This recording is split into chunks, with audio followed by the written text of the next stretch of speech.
नमस्कार। चौथा पाया में आपका स्वागत है। मैं हूं आपके साथ सुरेश।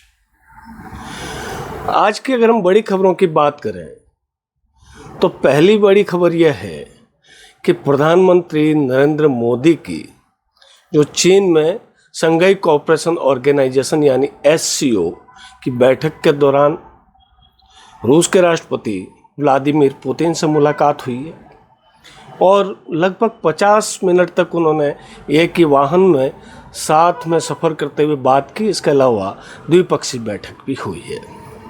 और दूसरी बड़ी खबर यह है कि आज से राजस्थान विधानसभा का सत्र शुरू हुआ है।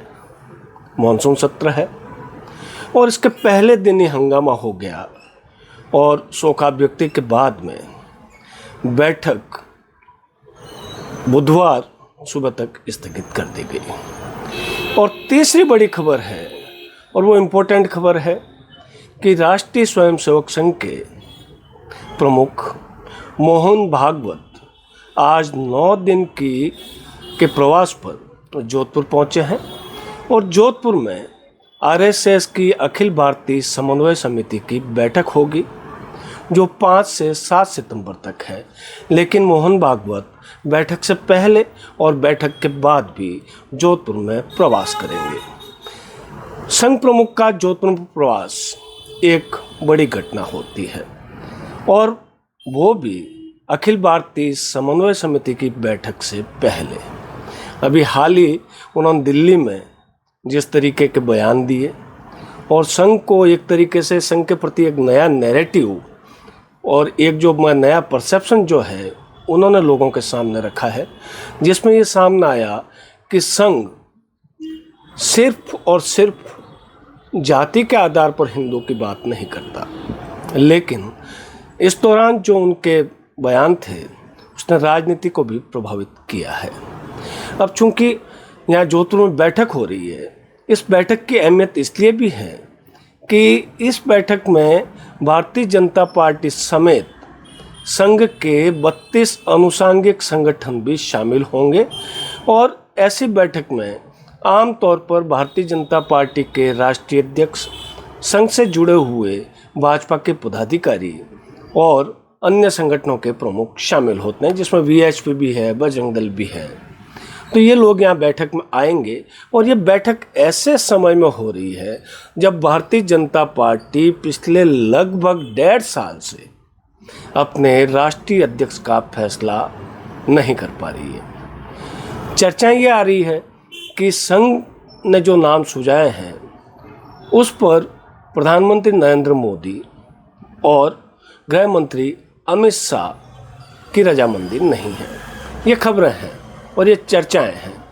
लेकिन संघ प्रमुख मोहन भागवत से जब इस बारे में पूछा गया कि इसमें देरी क्यों हो रही है तो उन्होंने दिल्ली में साफ कह दिया था कि हम चाहते तो क्या इतनी देरी होती। तो जाहिर है संघ ये चाहता है कि उन्होंने अपना सुझाव दे दिया, उसको मानना नहीं मानना ये भारतीय जनता पार्टी पर निर्भर है। लेकिन हाँ, एक मतभेद और मनभेद की बात भी सामने आई थी। तो हो सकता है कि संघ का जो मतभेद हो नए अध्यक्ष के नाम पे वो इस बात को लेके हो कि ऐसे व्यक्ति को भारतीय जनता पार्टी की कमान दी जाए जो संघ की विचारधारा और भारतीय जनता पार्टी दोनों को साथ लेकर चल सके। और लेकिन अब चूंकि इस बारे में कोई चीज़ नाम कई आए हैं और अभी जो ताज़ा चौंकाने वाला जो नाम सामने आ रहा है वो राजस्थान की मुख्यमंत्री रही वसुंधरा राजे का नाम भी सामने आ रहा है। इससे पहले शिवराज पाटिल का नाम सामने आया था और सुनील बंसल, केंद्रीय मंत्री भूपेंद्र यादव और इनके साथ साथ मनोहर लाल खट्टर केंद्रीय मंत्री, इनके नाम भी चर्चाओं में आए हैं। और ये बात भी सामने आई थी कि भारतीय जनता पार्टी दक्षिण से किसी नेता या नेत्री को भी इस पद पर आगे कर सकती है। लेकिन जब से CP राधाकृष्णन की नामजदगी हुई है उपराष्ट्रपति चुनाव में NDA के प्रत्याशी के रूप में, तब से ये संभावनाएं थोड़ी क्षीण पड़ी है। लेकिन फिर भी नरेंद्र मोदी के फैसले हमेशा चौंकाने वाले होते हैं। वो क्या इस बार भी चौंकाएंगे या जो नाम चर्चाओं में है वो बिल्कुल धरे रह जाएंगे और बिल्कुल कोई नया नाम सामने आएगा। लेकिन हमारे सूत्र ये कह रहे हैं कि नरेंद्र मोदी ने नए अध्यक्ष का नाम लगभग तय कर लिया है। वो जैसे ही चीन के दौरे से पहुंचेंगे उस नाम पर औपचारिक रूप से मोहर लगा दी जाएगी। अब आपको ये बता दें कि भारतीय जनता पार्टी का संविधान ये कहता है कि अगर आधे से ज़्यादा राज्यों में चुनाव हो गया हो तो राष्ट्रीय अध्यक्ष का चुनाव किया जा सकता है। लेकिन यहाँ पे पेच ये आ रहा है कि अभी उत्तर प्रदेश और गुजरात जैसे अहम राज्यों में भी भारतीय जनता पार्टी के नए प्रदेश अध्यक्ष का फैसला नहीं हो पाया है।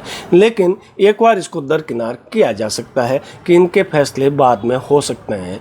लेकिन जो अभी बात बहुत ज़ोर से बात सामने आ रही है और वो ये आ रही है कि नरेंद्र मोदी ने फैसला कर लिया है और संभवतः संघ की जो बैठक शुरू होगी 5 सितंबर को जोधपुर में, इससे पहले नाम सामने आ सकता है।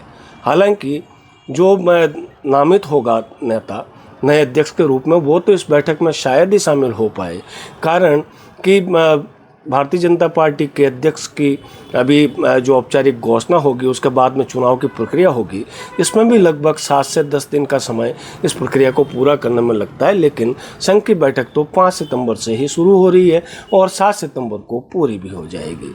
तो ये माना जा रहा है कि संघ की बैठक से पहले किसी नेता का नाम अध्यक्ष पद पर घोषित करके नरेंद्र मोदी एंड टीम संघ को एक और संदेश देना चाहती है। अब आपको हम सिर्फ इतना याद दिलाएंगे कि इस बैठक में जेपी नड्डा को भी आना है। ये वही जेपी नड्डा है जिन्होंने पिछले साल चुनाव से पहले ये कहा था कि अब भारतीय जनता पार्टी सक्षम हो गई है, उसे संघ की ज़रूरत नहीं है।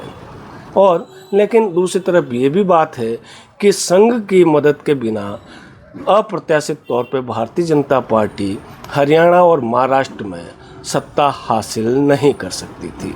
ये भी सबके सामने है। लेकिन ये जो बैठक होगी ये बहुत इम्पोर्टेंट होगी। माना कि संघ और भारतीय जनता पार्टी के बीच में तनातनी है, इस तनातनी के बीच बैठक होगी। इस बैठक में तो जाहिर है जो भारतीय जनता पार्टी और संघ के रिश्तों पे कोई बात नहीं होगी, कारण कि आमतौर पर संघ की ऐसी बैठकों में ऐसी चर्चाएं नहीं होती। लेकिन राजनीतिक टीकाकार हैं, उनका क्या, वो तो ये कहते हैं कि इस बैठक राष्ट्रीय अध्यक्ष के चुनाव के लिए भी काफ़ी अहम साबित होगी। ये हम नहीं कहते, कुछ टीकाकार कह रहे हैं। हम ये कहते हैं कि संघ में इस तरीके की परंपरा नहीं है। जो अनुषंगिक संगठन हैं उनके जो कार्य हुए हैं उनकी समीक्षा होगी, जो उनकी उपलब्धियाँ हैं उनकी समीक्षा होगी, जो कमियाँ रही है उसकी समीक्षा होगी। इसमें राजनीति कहीं नहीं है। और लेकिन समीक्षा के दायरे में भारतीय जनता पार्टी भी शामिल है, ये बात सही है। लेकिन देखना यह है कि बैठक और भारतीय जनता पार्टी के संघ के रिश्तों को लेके क्या इसका असर होता है इस बैठक का, क्या ये रिश्ते पटरी पे आएंगे या ये रिश्ते जो बयानों में जो झलक रहा है वो ये झलक रहा है कि ये तनाव फिलहाल बरकरार रहेगा। आप भी नज़र रखिए, हम आपको बताते रहेंगे ताज़ा अपडेट। आपको हमारा एपिसोड अच्छा लगा हो तो आप इसे लाइक और सब्सक्राइब ज़रूर कीजिए और कमेंट बॉक्स में हमें बताइए आपकी राय क्या है। आपसे कल किसी और मुद्दे पर मुलाकात होगी, तब तक के लिए दीजिए मुझे इजाज़त। नमस्कार।